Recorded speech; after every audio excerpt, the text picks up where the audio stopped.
엉뚱한 해석을 봐왔던 것 중에 하나는 여러분에서 뜨거운 그 온천물이 나와서 라오디게까지 내려오니까 이게 좀 미지근해지고 저 골로새까지 가니까 물이 이제 다 식었다. 그런 게 아니고 저기는 산에서 찬물이 오고 저기는 뜨거운 물이 있으니까 여기는 저것도 아니고 이것도 아니고 이렇게 미지근한 이런 거죠. 하나님 감사합니다. 우간다 성지를 다루는 길에 이 터키 성지순례를 하면서 라오디게아 교회 터 위에 서 있습니다. 마치 우리의 모습을 보는 듯 합니다. 우리는 부자고 부유하고 부족함이 없이 지낸 듯 합니다. 그래서 선교도 하고 구제도 하고 여러 사람들을 돌아보기도 했습니다. 그러나 주님 보시기에는 라오디게아에 있었던 이 책망이 우리에게 있지 않을까 두렵고 떨리는 마음으로 우리 자신을 돌아봅니다. 다시 한번 주님을 향하여 뜨거운 마음을, 뜨거운 열정을, 뜨거운 사랑을 회복하게 하여 주옵소서. 아멘. 돌아오면서 영적으로 새로워지는 시간 되게 하여 주옵소서. 아멘. 감사하며 예수님 이름으로 기도합나이다. 아멘.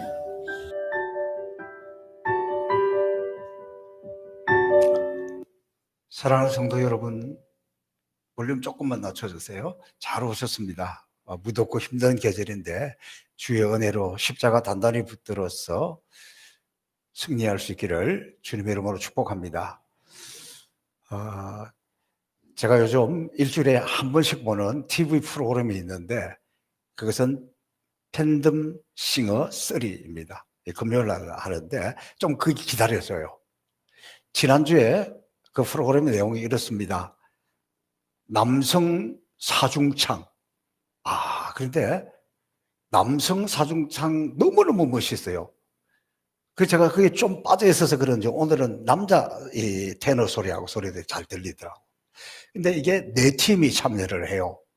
그럼 모두 16명이 참여를 해서 4명이 타락하고 12명이 결승전에 올라가는 그런 경연대회입니다. 근데 여기서 아주 중요한 게 하나 있어요. 다 성악을 한 사람입니다. 대한민국에 노래를 잘하는 사람들이 모였습니다. 소리마다 다 개성이 있어요. 어떤 사람은 뭐 테너 중에서 더 위에 테너도 있고 베이스 중에서 더 저음도 있고 국악을 하는 사람도 있고 성악을 하는 사람도 있고 개성이 다 다르잖아요. 자기들끼리 팀을 만듭니다. 팀을 만들어서 이렇게 각 팀들이 나와서 하는데 정말 너무너무 멋있어요. 막 빨려 들어갑니다. 근데 여기서 중요한 게 하나 있어요. 이 중요한 게 뭐냐 그러면 여기는 지금 노래 잘하는 사람 한 사람을 찾는 게 아니에요. 노래 잘하는 개인을 찾는 것이 아니라 4사람이 모여서 서로 잘 화음을 이루어서 좋은 음악을, 좋은 중창을 하는 것이 특징입니다. 그러니까 4사람이 뽑히면 소리가 각각 다르는데 어떤 때는 보면 선곡 하나, 곡을 선정하는데 합숙을 하면서 7일 동안 하는 팀도 있더라고요. 왜? 저분에게는 또 이 사람에게는 이 사람이 각각 이게 서로 배려하고 맞춰서 나가기 때문에 그래요. 그래서 그걸 이렇게 보면서 마지막 그들이 나와서 다 노래하는 모습을 들어보면 진짜 귀가 즐거워요. 전 틀린 건 잘 모르고 잘하는 것만 하니까. 제가 그걸 보고 느끼는 게 있습니다. 뭘 느끼냐 그러면 야, 내가 설교한다는 것, 목회한다는 것, 우리 예수 믿는 사람들이 살아가는 것은 설교할 때에 내 소리가, 내 이야기가, 내 사상이 나오면 안 되고 우리는 성부와 성자와 성령 하나님 있잖아요.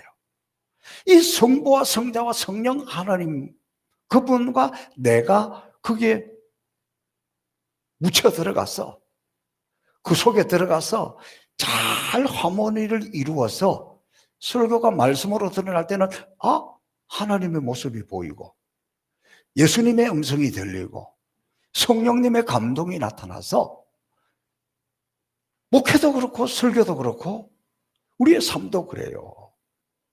제가 설교 부르는 그 찬송이 있잖아요. 늘 수시로 찾아보는데, 하나님의 꿈이 나의 비전이 되고 예수님의 성품이 나의 인격이 되고 성령님의 권능이 나의 능력이 되길 원하고 바라고 기도합니다.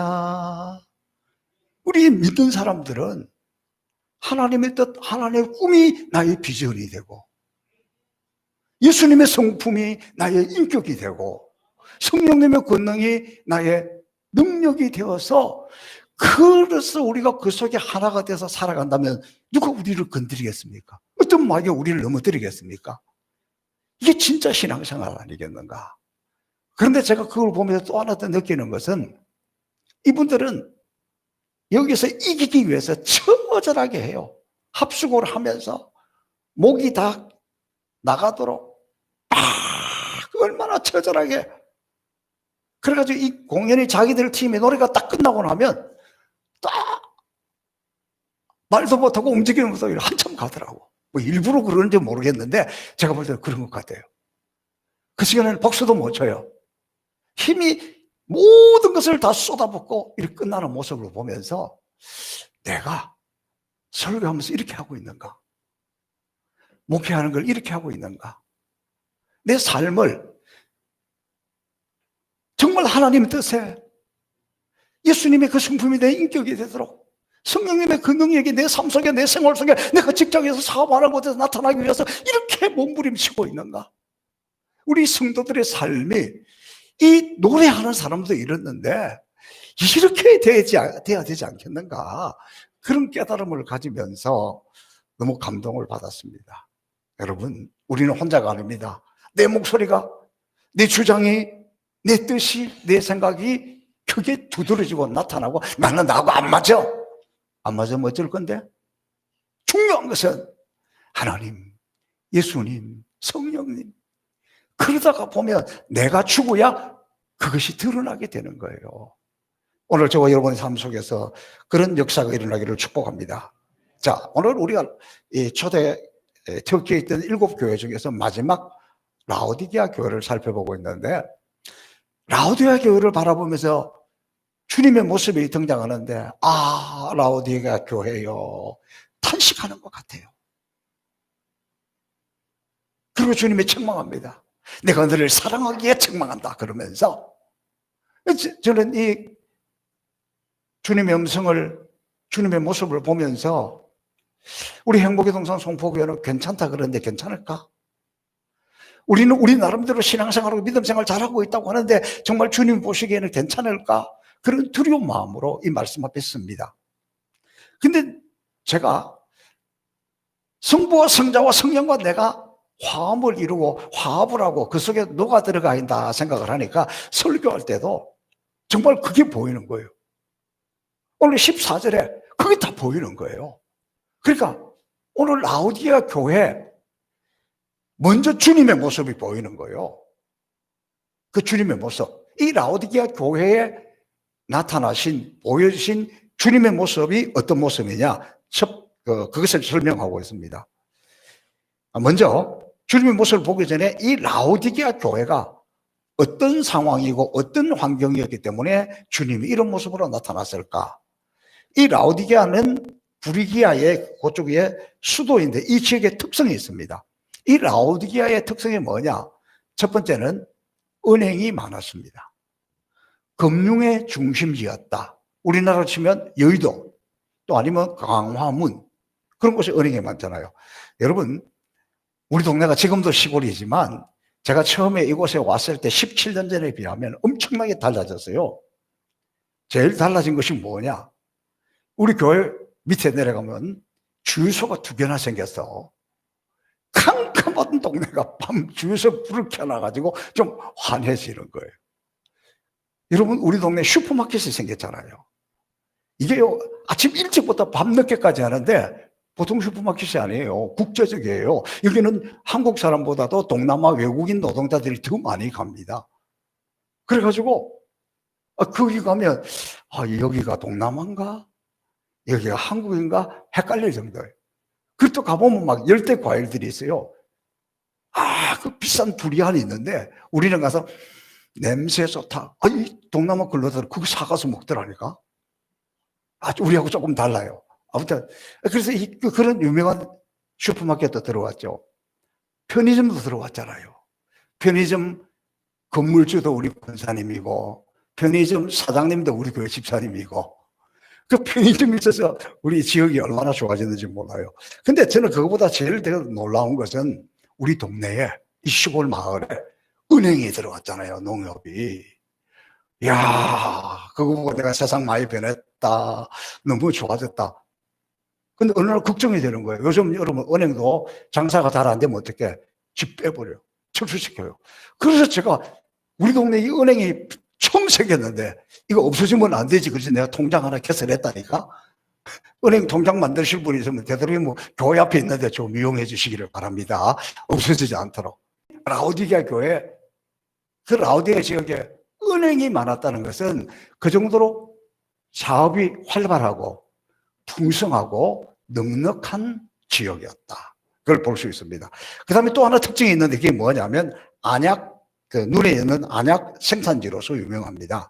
특별히 이 지역에는 프리기안이라는 가루가 있는데 이 가루가 눈병이 났을 때 특효약이라는 거예요. 이렇게 보면 특별히 이 병은 그 눈에 백태가 끼었을 때 이 약을 넣으면 그게 딱 벗겨지고 눈이 환하게 된다는 거예요. 유명한 약이 있으면 어떻게 될까? 전국에 있는 눈병 난 사람들이 여기를 다 오는 거예요. 오면 음료수도 사 먹어야 되죠. 밥도 먹어야 되죠. 잠도 자고 가야 되죠. 그러니까 이 지역의 경제가 활성화될 수밖에 없었다. 또 하나 여기가 유명한 것은 온천이에요. 여러분, 온천이 뜨거운 물만 나와야 좋은 온천은 아니에요. 아마도 여기는 파묵갈래에 있는 뜨거운 물이 내려와서 식은 것인지 여기 자체도 온천이든지 내가 그때 그걸 물어보지는 않았어. 아무튼 거기서 내려오니까 좀 물이 미지근해요. 그래 미지근한데도 이것이 관절에도 좋고 뭐에도 좋고 좋다. 그래서 사람들이 많이 또 몰려들었습니다. 그 다음에 여기 또 유명한 것이 하나 있는데 의류. 그 주변에 보면 다 목장들이 돼가지고 이 양털, 양모로 만든 가죽옷들이 유명합니다. 어느 정도 유명하냐 그러면 이 터키가 물가가 싸요. 근데 이번에 우리가 가서 보니까 관광객들이라서 그러는지 모르지만은 바가지는 아닌 것 같은데 굉장히 이 가죽옷이 비싸더라고요. 한국보다 훨씬 더 비싸요. 왜 이렇게 비싸냐 물어봤더니 그만큼 여기는 품질을 보증하는 좋은 옷들이다. 그렇게 이야기하더라고요. 그러니까 이 전체적으로 보면 이 지역 자체는 굉장히 풍성하고 사람이 살기가 좋고 부유한 그런 도시였다. 그러니까 교회도 여러분 아까 여기 나온 건물들을 보니까 뭔가 굉장히 웅장하고 뭐가 많잖아요. 그 지역에 따라서 그럴 수밖에 없는 거예요. 여러분 우리 교회 앞에 지나가는 사람들이 깜짝 놀라는 거예요. 이런 시골에 어떻게 교회가 이렇게 큰 건물이 2개씩이나 있는 교회가 있나? 그 다 몇천 명씩 모이는 줄 알더라고. 그러니까 이런 시골 동네에 큰 건물이 있으니까 이상한데 여기 라오디게아는 부유한 도시니까 건물 하나를 지어도 그 큰 건물 이런 것들이 많았습니다. 자, 이런 도시에 주님이 나타났습니다. 주님의 모습을 보여주는데 그 주님의 첫 번째 이름이 뭐냐 그러면 아멘이라고 그랬습니다. 주님의 이름이 아멘이라는 소리 들어보셨습니까? 근데 오늘 이 본문에 라오디게아 성도들 내가 누군지 아냐? 내가 아멘이야 이렇게 이야기하는 거예요. 아멘이라는 것은 무슨 뜻입니까? 진실로 그리고 맞다 동감한다 이런 뜻이에요. 그 복음서에 보면 예수님께서 이렇게 이야기하십니다. 내가 진실로 진실로 너에게 이르노니 아멘 아멘 이렇게 되어 있는 거예요. 이 아멘이라는 것은 동감한다 맞다 뭐 그렇게 그런 뜻입니다. 자, 이렇게 주님은 진실하신 또 진정한 그런 주님이신데 아멘이신데 오늘 우리에게 적용해 보면 우리가 아멘을 잘한다는 것은 주님의 뜻에 절대적으로 동조한다는 뜻이고 아멘을 잘한다는 그런 분들은 주님의 모습을 닮아가는 사모하는 마음이 있는 사람들이 아멘을 잘한다는 거예요.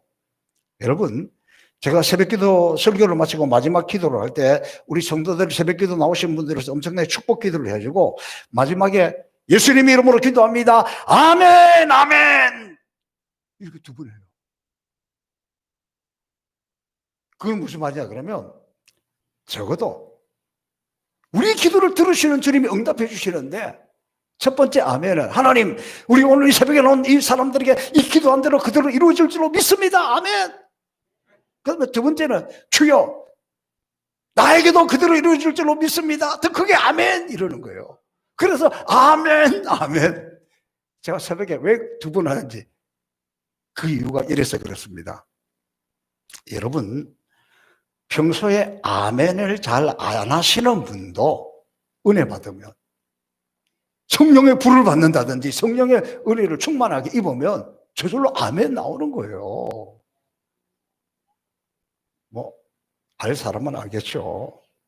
저는 여러분 이렇게 평소에 늘 아멘을 잘해서 그 아멘 하는 것을 통해서 주님이 주시는 그 복을 누리시기를 축복합니다. 제가 전에 있던 교회에 별명이 아멘 집사님이 있었어요. 김 집사님이에요. 여자 집사님인데. 근데 이분의 아멘의 특징이 있어. 이분의 아멘의 특징이 뭐냐 그러면 목사님이 설교를 하면 다 감동이 되면 거기 같이 아멘 이렇게 하잖아요. 근데 이분은 다른 사람보다 반박자 빨리 아멘 하는 거예요. 그러면 교인들이 아멘 하기 전에 나서 아멘. 그러니까 다른 사람들이 불편한 거예요. 저 양반은 타이밍을 잘 못 맞춰. 아멘을 같이 딱 해야지. 먼저 이렇게 해가지고 헷갈리잖아. 그 목사님 그것 좀 이야기해 주세요. 그래서 어떻게 해요? 제가 그분을 만나서 이렇게 이야기했어요.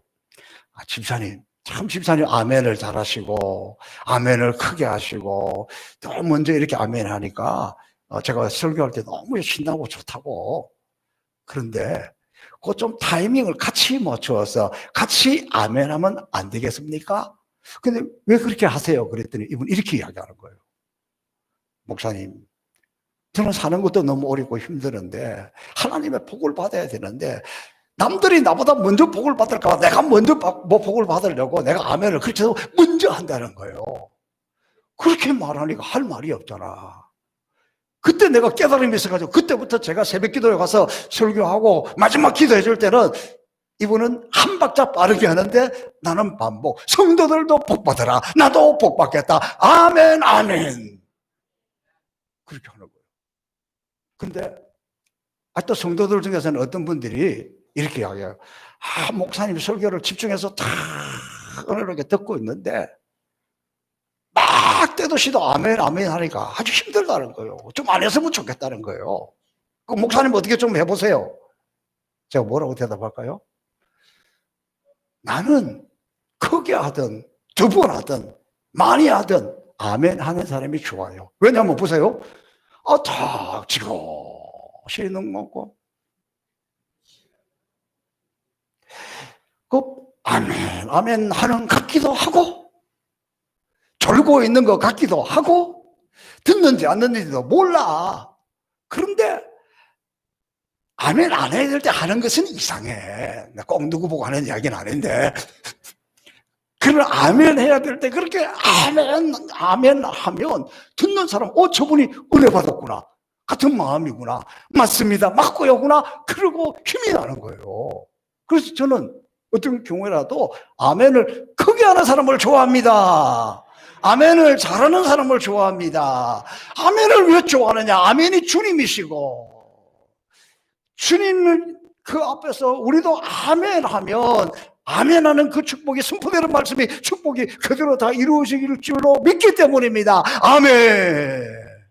그 주님이 나는 아멘이다. 그래서 아멘 잘하면 주님 닮아가고 복받을 수밖에 없는 거예요. 자, 두 번째 주님의 모습을 뭐라고 이야기하냐 그러면 충성되고. 여러분 이 충성은 나라나 개인이나 단체나 어떤 이념에 대해서 충성하는 것이 아니라 하나님께 충성입니다. 예수님은 하나님 앞에서 예수님 자신이 충성이라는 거예요. 근데 여러분, 우리가 충성 그럴 때 좀 오해하는 게 있어요.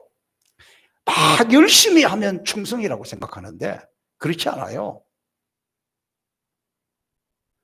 하나님의 뜻에 맞게 충성이라는 것은 하나님의 뜻을 이루어 가는데 내가 그곳에 쓰임 받는 것이 충성이지, 자기 열 이루어 가는데 내가 그곳에 쓰임 받는 것이 충성이지, 자기 열심으로 자기 이념에 따라 자기 신념에 따라 자기 생각을 따라 열심히 하는 사람이 있으면 힘들어요. 너무 힘들어요.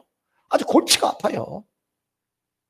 주님은 간대고 자기만 내세우니까, 자기 생각대로 돼야 되니까 충성 아닙니다.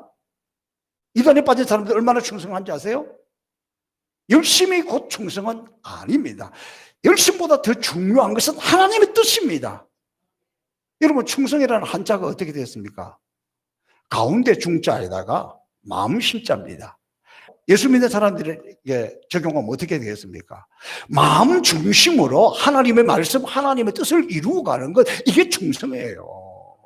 그러니까 여러분, 언제든지 우리는 이것이 하나님의 뜻이냐, 이것이 성경적이냐, 이것이 주님이 원하는 것이냐, 그게 중요한 거지, 열심, 그거는 그 다음의 문제입니다. 그러므로 여러분, 우리는 무엇을 하든지 하나님의 뜻에 충성하는 종들이 되기를 축복합니다. 그런데 성경에서 말하는 충성은 항상 작은 일이에요. 적은 것부터 충성하는 것을 강조하고 있습니다. 여러분, 실제로 우리가 목회하는 것도 그래요. 처음에는 시작을 어떻게 하느냐? 파트타임으로 교육전도사 하죠. 또 공부가 좀 끝나고 나면 이제 전도사, 전임 전도사에서 하죠. 그 다음에 부목사 하죠. 그 다음에 담임 목사가 되는 거예요. 역할이 적은 것부터. 교육전도사하고 끝나는 사람이 있어요. 전도사 하다가 목사 안수 안 받고 그만두는 사람이 있어요. 부목사 하다가 그냥 목회 안 하는 사람도 있어요. 그러니까 적은 일부터 충성을 쭉쭉쭉 잘 밟아가는 사람이 마지막에 잘할 수 있습니다. 우리 황실수 목사님 잊어버리셨겠지만 제가 부목사 때 충성을 잘해야 담임 목사도 잘 나간다, 잘한다고 그러시더라고요. 그때는 몰랐는데 지금 보니까 진리고 꼭 맞는 말입니다. 무슨 말이냐 그러면, 우리 성도는 작은 일을 가볍게 여기면 안 돼요. 하나님의 뜻이 이루어지느냐 안 이루어지느냐, 그게 중요한 거지. 여러분, 우리나라의 유명한 장로님으로 의사 장기려 박사를 아시잖아요. 이분은 그 병원의 원장도 하고 의사인데 늘 구걸하러 오는 사람, 뭐 옛날이니까 마다하지 않고 신분을 묻지 않고 이렇게 다 도와주었어요. 길 가다가 구걸하는 사람이 있으면 그것도 절대로 외면하지 않고 도와주는데, 어떻게 보면 돈이 없어요. 근데 보니까 수표, 자기 앞 수표였으면 그냥 생각대로 그걸 아끼지 않고 그냥 줘요. 요즘은 수표가 없어지만 옛날에 수표는 큰 돈이잖아요. 이게 그만큼 이분은 잘 늘 베풀기를 좋아했는데, 그 책에 보면 그런 이야기도 나와요. 자기가 병원의 부산의 청십자병원인가 병원의 원장인데, 자기 병원에 온 환자가 이제 치료를 어느 정도 받았는데 가야 되는데 돈이 없어서 퇴원을 못 하는 거예요. 그리고 원장이 돼가지고 어떻게 할 수가 없고, 병원 다 규정들이 있어가지고 이 사람 어떻게 할 수가 없으니까 그 환자를 불러가지고, 내가 밤에 직원들 다 보내고 당직 쓰고 있을 테니까 그때 도망가라. 그러면 자기가 물어넣는 거예요. 참 귀한 분인데, 이분이 1940년도에 의학 박사가 되었습니다. 그랬더니 서울의 세브란스고 또 이 큰 도시에 이런 데서 과장으로 오세요, 원장으로 오세요. 그럴 때 그분이 가지 않습니다. 나 의사인데, 하나님이 나를 의사로 부르셨는데 나는 환자를 고치는 것이 중요한 것이지 과장, 원장 이런 것이 중요한 것이 아니다. 그러니까 하나님이 나에게 맡겨진 일에 나는 여기만 충성하기를 원한다. 이런 사람이 진짜 충성이라는 거예요. 여러분, 예수님이 하나님 앞에 충성하였다면 우리도 주님을 닮아가는 사람은 늘 하나님의 뜻을 찾고 늘 하나님의 말씀을 붙들고 그분이 이끌어 가시는 것에 대해서 같이 동조하고 같이 따라하고 충성해야 한다는 것입니다. 그런데 성경에는 충성하는 자세를 전심을 기울인다, 주의 일에 더욱 힘써라, 죽도록 충성하라, 마음과 뜻과 힘과 목숨을 다하여 하나님을 사랑하라. 이 모든 것을 버리고 주님을 따르는 자는 여러 배의 상급을 받는다. 다시 말하면 충성이라는 것은 작은 일부터 시작해서 최선을 다하는 것, 바울 사도가 목숨을 아끼지 않고 했던 것처럼 그렇게 살아가는 것이 주님의 모습을 담는 것이다. 그리고 충성은 대가가 적을수록 의미가 더 커진다는 겁니다.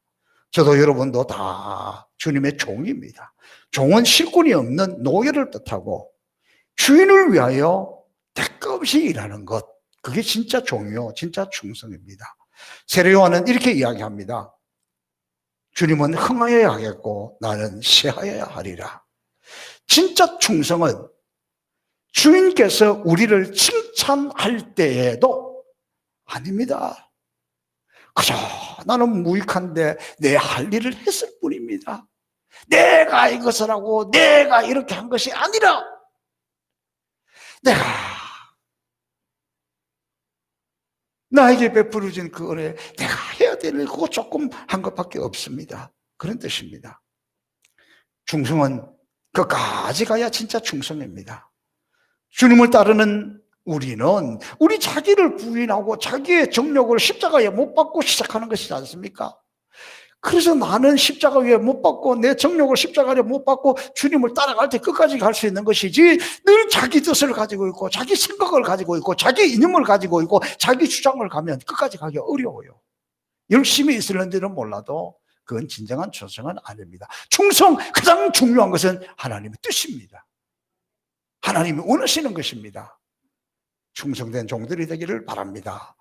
자, 세 번째로는 주님의 모습을 이렇게 설명하고 있습니다. 참된 정인이다. 정인. 이 정인이라는 말은요, 순교자라는 뜻입니다. 내가 그리스도의 정인이 된다, 복음이 정인이 된다, 그럴 때는 목숨 걸고 전하는 것. 그럴 때 그게 진짜입니다. 그럼 예수님이 왜 참된 정인이냐? 예수님이 십자가에서 우리를 살리기 위해서 정인이 되기 위해서 십자가에 죽으셨잖아요. 예수님께서 우리에게 좋은 말씀을 많이 하고 가셨는데 그분이 십자가에서 순교자가 되지 않았으면, 죽지 않았으면 우리 구원이 있어요, 없어요? 없어요. 그러니까 참된 정인이시다. 여러분, 이 세계 기독교 역사에 있어서, 선교 역사에 있어서 우리 한국이 가장 짧은 시간에 제일 부흥했습니다. 그 이유가 어디가 있느냐?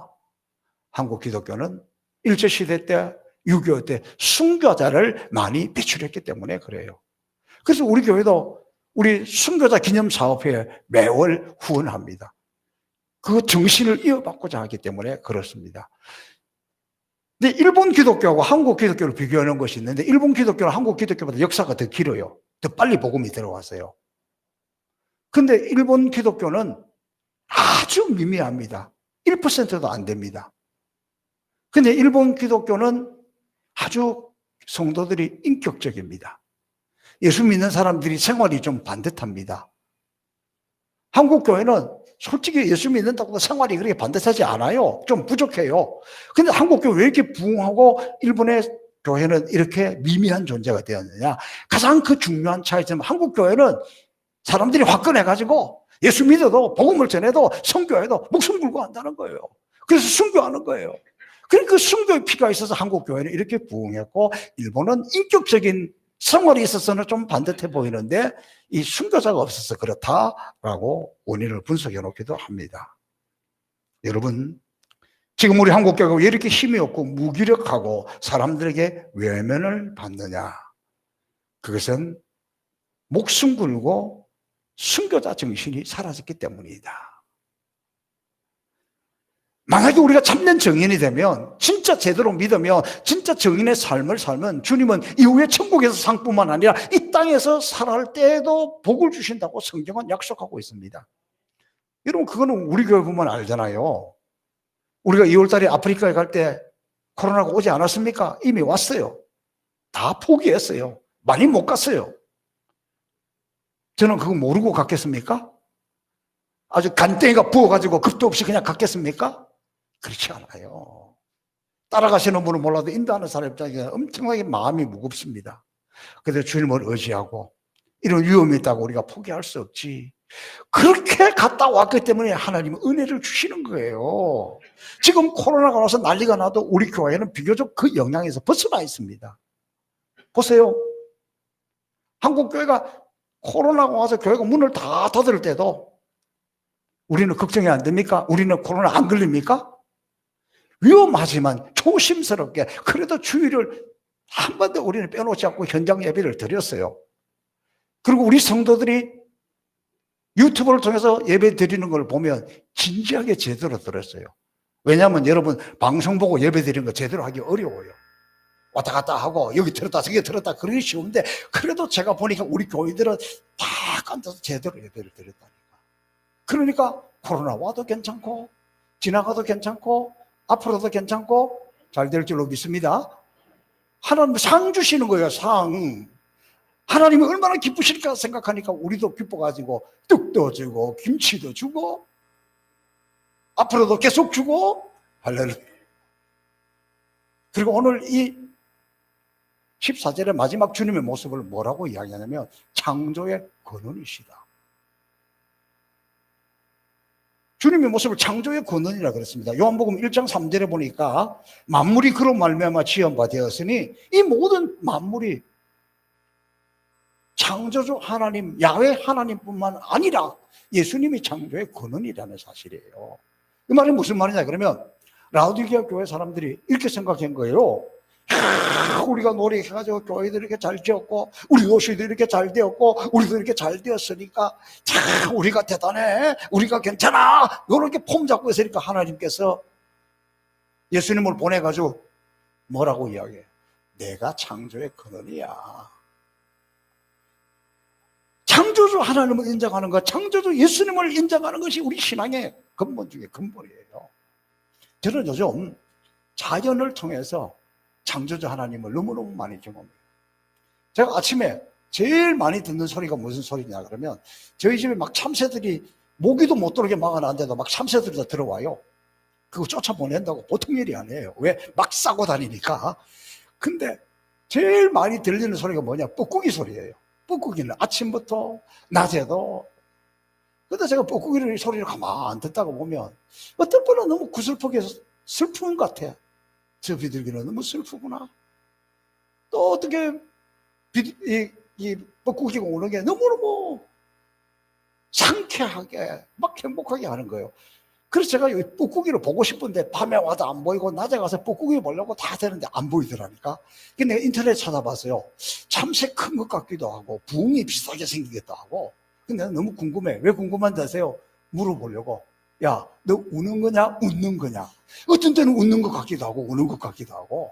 그러면서 느끼는 게, 야, 참 하나님 창조주 하나님 오묘하시다. 여러분 제가 매일 걷잖아요. 여기 강변을 이렇게 쭉 걷는데 여기 걷다가 보면 요즘 제 눈에 확 들어오는 게 뭔지 아세요? 노란 꽃이에요. 아, 올해는 노란 꽃이 그렇게 이뻐 보이네. 그래서 오늘도 이게 노란 꽃보다 조금 진한 게 올라왔지만 그 너무 근데 꽃들이 군락을 이루고 있어요. 한쪽에 쫙 있어요. 그런데 이번 주 들어와서부터는 하얀 꽃인데 노란 꽃도 이름이 그냥 노란 꽃이고 하얀 것은 그냥 안개꽃처럼 생겼는데 그냥 하얀 꽃이에요. 내 이름을 모르니까. 이 하얀 꽃도 쫙 이렇게 같이 이렇게 군락을 이루고 있더라고요. 그래서 그걸 볼 때는 저도 모르게 찬양이 나오는 거예요. 주님의 높고 위대하심을 내 영혼이 찬양하네. 주님의 높고 위대하심을 내 영혼이 찬양하네. 매일 일상 속에서 그러면서 그 이 강변을 걷는다는 게 얼마나 좋은지 몰라요. 막 어떤 때는 잉은지 뭔지 모르겠는데 이만한 게 푹 뛰기도 하고 그 꽃들을 보고 그걸 보면서 찬양하죠. 기도하죠. 설교 준비하죠. 제가 그걸 보면서 너무 감사한 거예요. 사랑하는 성도 여러분, 우리는 우리가 아닙니다.